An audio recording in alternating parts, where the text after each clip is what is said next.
Good morning, everyone. We will be starting the class shortly.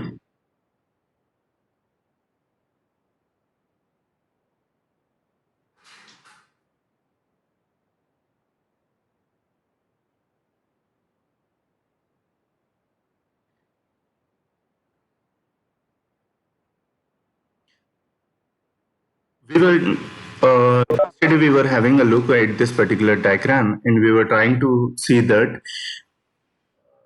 the relational model or entity relational model is a particular depicting type of model. It is usually used for making of diagrammatic overview of our database. So in this diagrammatic overview of the database, what will contain is, will contain a set of diagrams which will have certain notational definitions with them. For example, if I am having a rectangle over here, it is having its own internal meaning that it is used for representing a entity set. When I say entity set, it is not one single entity, it is a set of entities which are of similar nature. This should be very keenly noted. This is not one single entity, it is a set of entities which uh, has those entities which are having certain common natures, characteristics. For example, all the students will have a common characteristics that they will have a pin number, name, and they will have their marks. And similarly, when it comes for faculty, they will have their own particular instructors or faculties. They will have their own characteristics which are common in nature. So these rectangles are actually going to depict our entity sets. Now, when it comes for the rhombus symbol here, rhombus or diamond symbol, it depicts the relationship. Relationship is the association between any two given entity sets. Suppose if I am talking about student entity set and instructor entity set, they are linked together or they are associated with each other in the sense that student and instructor is going to have advising nature of associativity. Advising in the sense, student will take the advice, so it will become the advisee, and the instructor will give the advice, so the instructor will become advisor. This advisor and advisee are actually called as the roles of the entity sets. I hope till this particular point it's clear. What is a role? What is entity set? What is that particular relationship set? We'll see the definition of entity set and all those things. Let us try to see this particular table also. In this table, what I am trying to depict here is when we talk about relational model, we need to talk in terms of tabular formats. When we are talking about entity relational model, we are talking in terms of some diagrammatic notations. When we talk about relational model, then we will be speaking in terms of tables. So in the previous diagram, entity relational, I have explicitly told what is entity set, what is this advisee, it's the role, what is this rhombus, it is the relationship. To link them together, we'll use lines. All these things I have explicitly told. Similarly, when it comes for a relational model, what we need to understand here is, suppose this table is there, first table. In this table, this first column and the second column becomes the attributes of the relational model, or sometimes say columns of the relational model. Okay, they become the attributes of the relational model or columns of the relational model. Similarly, if you take the second table, how many attributes are there? How many columns are there? 1, 2, 3, 4. First, first column, second column, third column, and fourth column. 4 columns are there. Similarly, if we take a look at the third table, 1, 2, 3. 3 columns are there here in this relational model. Similarly, with each row coming in picture, this single rows, these rows depict one entity.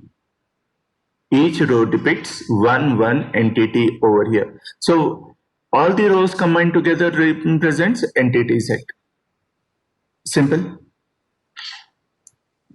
So when we talk about the columns, we say they are the attributes or columns in simple terms.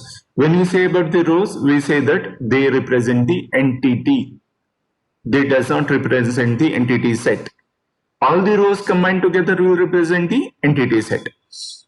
Now, if we have a look at a particular column, the values in that column will represent the domain of that column, will be called as what? Domain of that particular column. So we'll write domain of A, for example. The whole relation, the whole table itself will be called as a relation. The whole table itself will be called as the relation. So that relation, if it is represented with R, if I want to say that a particular attribute is there of that relation, then I will write ATTR of R. For example, for student database, let us say names is one column, PIN number is another column. So how will represent it? Suppose the student relationship is denoted by STD. So I'll write STD, sorry, no, name of STD. If I have that facility, I'll try to use it.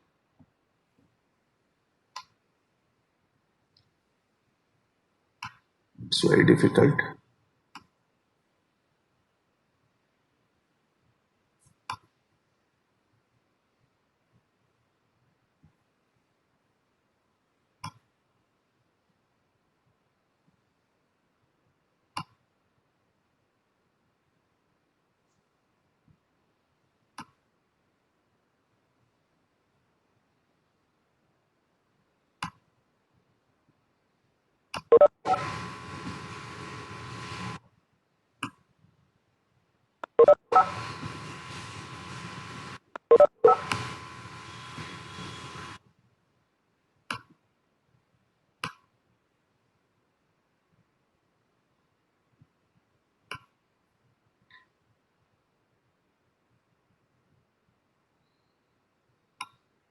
Suppose this is our new table now, student table. Please don't laugh at my drawing or depictions. I'm sorry, I don't have that touchpad for drawing it. Suppose the name of the table is this STD.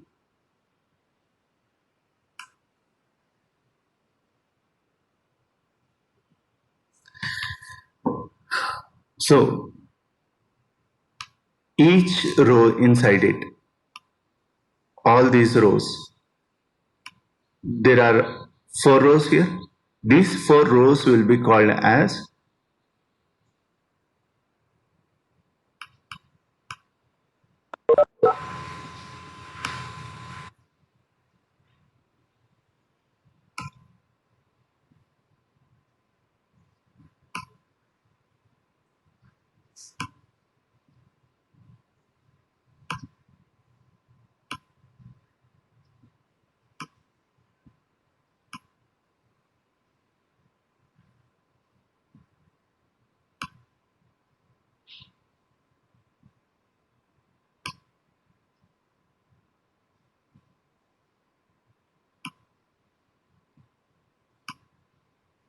these 4 rows combined together will be called as entity set, whereas each single one will be called as one entity.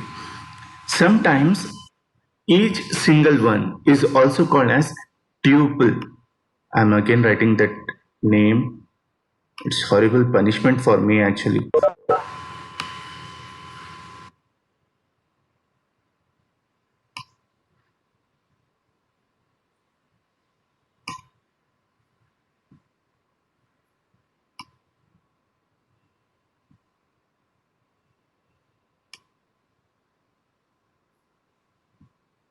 Okay. Please pardon me for that particular horribility in typing. Uh, Anyway, so what I actually wanted to say over here is each row will be called as tuple. Every single row will be called as tuple here. Tuple or relation. We say it as entity. Tuple or entity. All the rows combined together will be called as entity set. But we will not say tuple set. We will not use the word tuple set. Now coming on for what is the name of the relation? Name of the relation is STD. What is the name of the relation? STD. Now, if I want to say that there is a particular attribute of the relation STD, how will I write it? Suppose for simplicity, I am writing instead of name, I am just writing N. I will write the name of the attribute, then in parenthesis, I will write STD.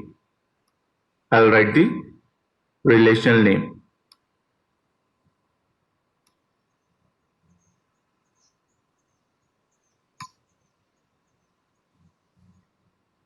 Horrible. Okay. Similarly, this is going to represent the name of the attribute of this particular relationship. If I want to say what are the values inside that particular attribute, then what I have to do? I have to write it as domain. Set of values are called as domain.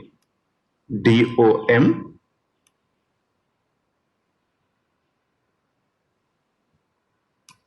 Or for example, we are taking of N.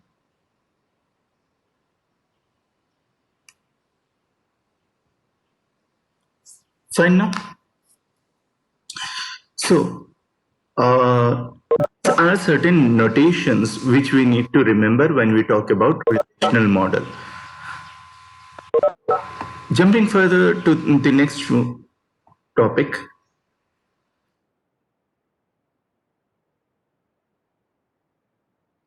I have kept one ER diagram trying to depict the college database. What we'll do over here is we'll try to make use of the ER diagram notational format and try to convert them into relational model. What subject we are dealing with? Relational database management system. So at the end we will be talking about the relational model only. But before we go for the relational model, we have to understand, suppose I am given a task of developing a database for the college. Can I from the scratch directly go for all the tables at a moment of time? If I am having a brilliancy in mind, I can go with it, but I should first plan for it. To make a plan, we will be first using the ER model to make a pictorial overview of what is our ideology, what is our strategy to develop the database. For that purpose, we will be using our ER diagrams. This is an important point for your Vivas. Now, in this particular college database, how many entity sets are there? Can anyone just put it in the chat box? How many entity sets are there?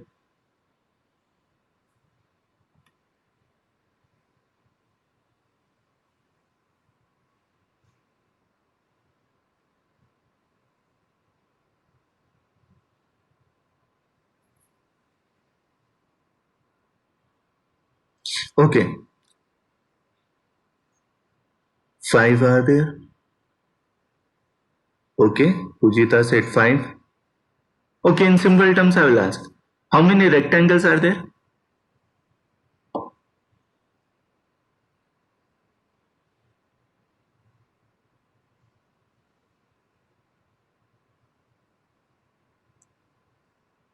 Ravi Kishore, maybe you have forgotten your specs. 3, very good. Take it easy, don't take it hard. Okay, all are good. All are saying 3, right? Each rectangle represents one entity set. So altogether, how many entity sets are there now? Quickly put it in the chat box. Good. 3 are there. How many rhombus you can see?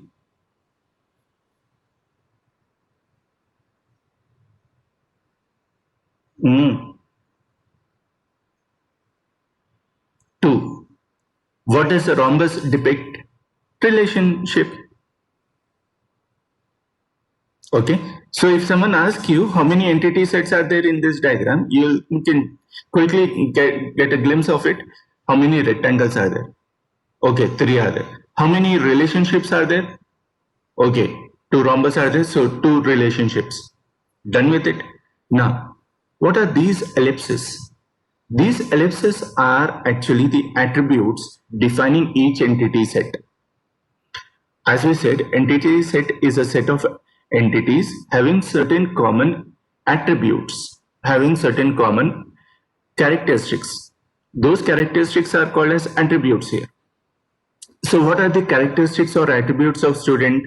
Student number, that is PIN number, name, address, city, and zip code. Similarly, what is in the just a minute.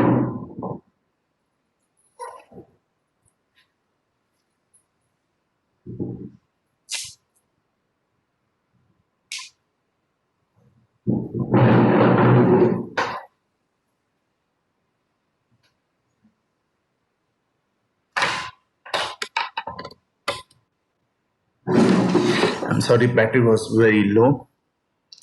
How many entity attributes are there for this instructor? Employee number, name, rank, phone number in that particular staff number or something like that, telephone number. So, how many attributes are there for these courses? Course number, course name, credit, and capacity limit of that particular one. So when we talk about ellipses, they depict the attributes. Based on the attributes, we define entity set. Okay.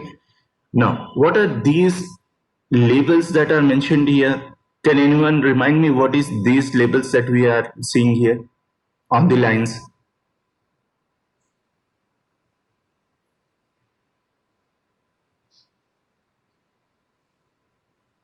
What does they represent? What is this advisee? What is this advisor? What is this grader, graded, and then subject? Those are called as roles. The role that this particular entity is going to play in this particular relationship. What they will be called as? Role. Okay. They will be called as role. So now we'll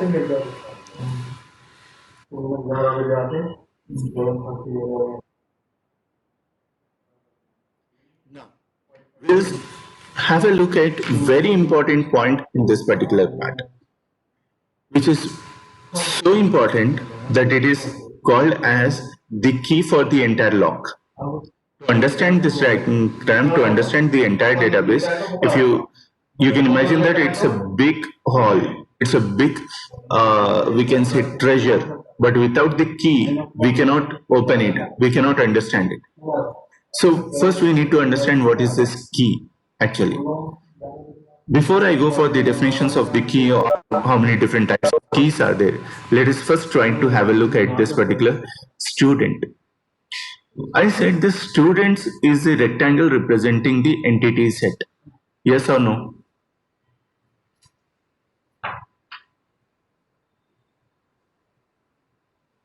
I'm not getting any replies.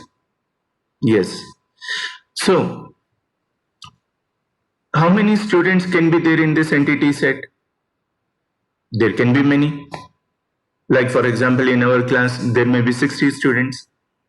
At present given moment of time, there are around, let me just see, 71 students in this particular session itself. How many students in this particular session may have the same name? For example, in your own class itself, there may be some students having the same name. If we have a look at, imagine there are three students with the name of Raju, which is one of the common names. If three students are there, can I say which row is representing which student? Okay, I'm having name over here as Raju. It's same for three.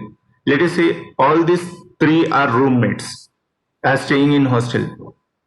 Their address will be same, city will be same, zip code will be same. Now, how will I be able to distinguish among them?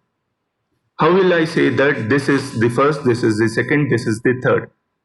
To make a difference with them, yes, absolutely, absolutely. We'll make use of ID or student number. So the key for the students database, students entity set, will become the STD number over here. I hope it's clear now. So what is key? Key is a unique, key is an attribute which has unique values, and it is used for identifying each row in the entity set. Simple. This key is a attribute of a given relation, of a given entity set. Key is a attribute of a given relationship, given entity set, which is used for uniquely identifying each entity in the given entity set. Again, I am repeating, key is an attribute of an entity set which is used for uniquely identifying each entity in the given entity set. I hope it's clear. Similarly, when it comes for the instructors, what can be the key? Just imagine. Employee number, very good. Ravi Kishore. Very nice. Can there be any other key? Just imagine. Rank, two persons can be of the first rank holders. Anurag, you are quite a good in the thinking, but rank, two persons can have the same number. Subbarao, telephone number. Sai Kiran, very good. Anurag, telephone number. You all know that your mobile numbers will be unique because you will not share it with your friends or your parents, right? Very good. Now, I have two options here. Email, that's not there. Ujita, is it listed as the attributes? ID number, employee number. Yeah, we have employee number. Look, whenever I ask for any key to be find it out, we have to look at that particular given list of attributes. Okay, so whatever given list of attributes are there, we have to take from there. Now, but it's very good. You people have picked up very nicely. Now imagine I have two options here. One is the employee number, second is the telephone number. Out of these, which one I should take? I have to be judgmental in this regard. What I have to think now is, if I take anything as a key, yeah, but why? Employee number, but why? If I have to take any attribute as the key for the entity set, it should have certain characteristics. For example, one of the characteristics is that key value should not reveal anything about the entity. It should uniquely identify the entity, but it should not reveal anything to the outsiders about that entity. For example, in case of your bank account, the account number can be taken as a primary key, right? Account number can be taken as a prime key value. I will come back for primary key. How many different types of keys are there? I will come back for it later. But can I keep account number for outsiders? Can I reveal each and every member's account number to outsiders? Yes, but account number cannot be revealed out. Similarly, if I reveal your personal mobile numbers to outsiders, Instead of making a call to you using the means making a call in the class to you using your phone numbers, it will be revealed to everyone. Should it be made like that? Will there be any security? No, there will be a huge security lapse. So we have to select those attributes which will not reveal any information to the outsiders. Such type of attributes which has certain characteristics that it should have unique values throughout that entity sets. For each entity, it should have a unique value. It should not reveal any details to the outsiders. And certain other things are there. These are called as primary keys. What do we call them as? Primary key. We have two keys here. One is employee number, second is telephone number. But which one we took it as primary key? Employee number, because it is satisfying certain characteristics. I will come for a detailed list of characteristics which we have to look. Similarly, what will be the name given for telephone number? It was also a key, right? We call them as candidate keys. Like for example, in election, we will have multiple candidates standing in the election, but one of the candidate will be taken as the elected representative. Similarly here, employee number and telephone number were the candidate keys, but employee number became the primary key here. Okay, done with this thing. Now, there will come certain situations wherein we need to make a combination of 2 or 3 keys and form one particular key. For example, if I have a look at this course number, course name, credit and cap limit for the credit, 3 credits, 4 credits, 5 credits max. If I look at it, course number can be taken as a primary key. Done. If I look at this one, grades, one more point here. I'm stumbling upon this one now. Can a relationship have attributes? Yes, relationship can also be defined using the attributes. They can have, but we will try to avoid it. We will avoid it because we will try to reduce the number of data items that are to be saved inside the database. That's why. For relationships, we will try to usually ignore the attributes. We will not give as many attributes as mentioned here. So in case, if we are considering the attributes also, what can be the primary key here? SEM, SEM1, SEM2, SEM3, SEM4, so on. But in one course, there may be SEM1. In another course, for example, CP, we have SEM1. CN, we have SEM1. Hello, sir. So, in this case, no issues, no issues. In this case, what can be the primary key? Even grade is. No issues, please. I'm winding up. मैं खत्म कर रहा हूँ. Okay. So in this one, just SEM is not sufficient enough to say what is the primary key here. We can make a combination of SEM and year. So there are certain situations where we need to make a combination of year. Yeah, it's a point. 2001, but in 2000, let us say 2020, we are having 2 semesters running up. For semester 5 and semester 3, for both the occurrences, year is 2021. What will you say? Is it unique value or repeated value? Repeated, right? So when the values are repeated, we cannot say that it's a key. So we need to combine these two. Subject code is not at all there. We need to take any attribute from the given list only.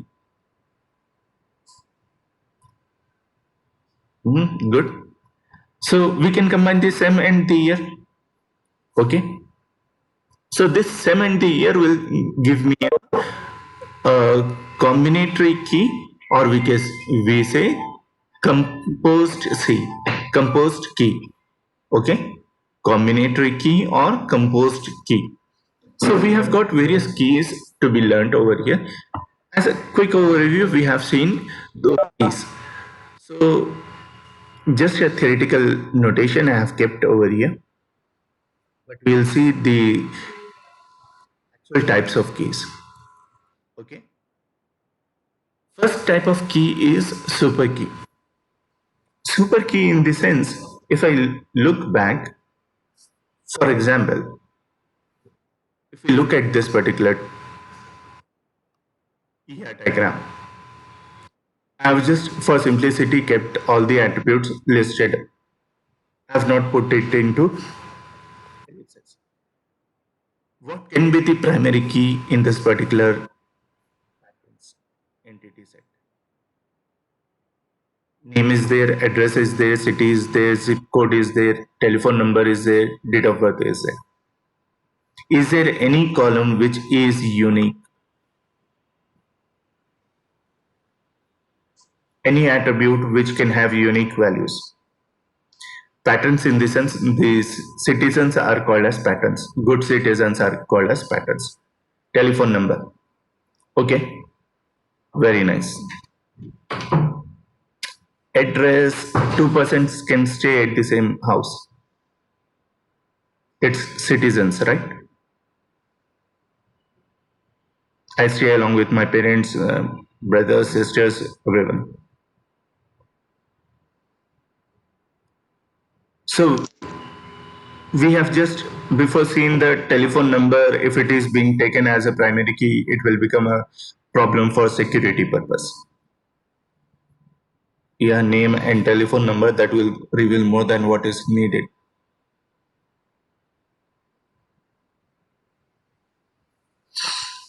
Think for a while.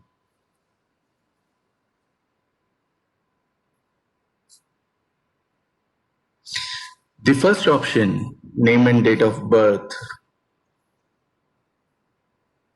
Okay.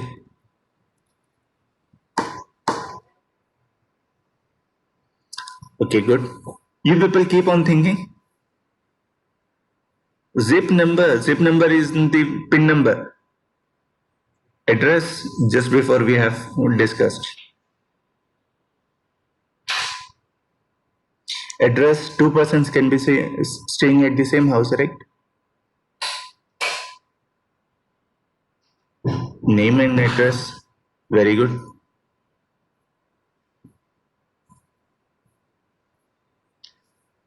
So, shortly we'll be ending our class. But before that, let us quickly have a look at this particular point. Name, it cannot be unique, right? But in one single given house, can there be two persons with the same name? Hardly possible, right? Usually your parents will never keep your siblings' name same as that of your name. It's hardly possible. So we are thinking that name and address is one combination. Name and telephone number. Telephone number itself is enough, but we are not taking it as a primary key. But it is a key. It is a key, right? What about name and date of birth? It's another set of key. So we have got multiple combinations, and these combinations are becoming the candidate keys. One is the telephone number itself, another is name and address, another is name and date of birth, similarly address and date of birth, similarly telephone number and date of birth. What about if I combine whole of them together? Will it have any way repeated values? I can go with any number of combinations, right? If I go with all combinations at a given moment of time, then also it will give the unique value, unique identity for each entity or row. That combination of all the attributes is called as the super key. Combination of all the given attributes to form a unique key is called as the super key. What are candidate keys? Combination or one or two key, or list of one or more than one combination of keys from which we can select a primary key. is called as the candidate key. What is primary key then? Primary key will be the best one which we have selected from the given list of candidate keys. So from the given list of candidate keys, I have selected one as the primary key. What about the remaining four? What do we term them as? Alternate keys. We will call them as alternate keys. Either we can take this one, or alternatively we can take any one of them. Okay, done. Now, for this relationship, I said we'll try to ignore these two attributes. We'll not try to save them out. Usually we'll try to avoid them, because the more the data to be saved, the more complex it becomes to be manipulated. To be manipulated in the sense we are not doing any corruptions. We are trying to change the values actually.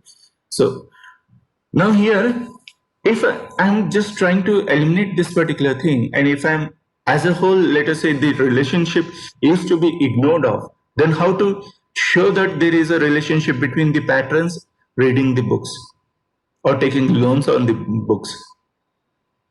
To show the linkage between the patrons and the books, what we'll do is we'll take the primary key of the patron, keep it in the relation table of books, so that there is some sort of relationship between these two.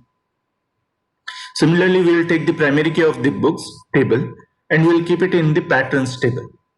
So this will try to give an interlinking between these two. Primary key of the first table is put into the table of the second one. Similarly, primary key of the second table is kept in the first table. So when we keep a primary key of one table into another table, then that primary key which we have kept from the first table to the second one is called as the foreign key in the second table. Is called as the foreign key in the second table. It was the primary key in the first table. When it was put into the second table, it is called as a foreign key in this particular table. Okay, what do we call it as? Foreign key. So how many different types of keys we have discussed now? Can anyone just list it out?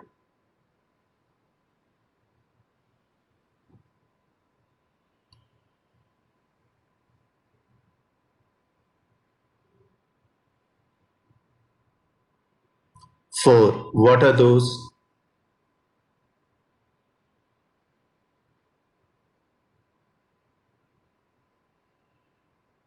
Five. Okay, quickly, since time is very less, super key. It's the combination of all the given attributes to form one single key. Okay, unique key. Out of the whole combinations, we can select any one or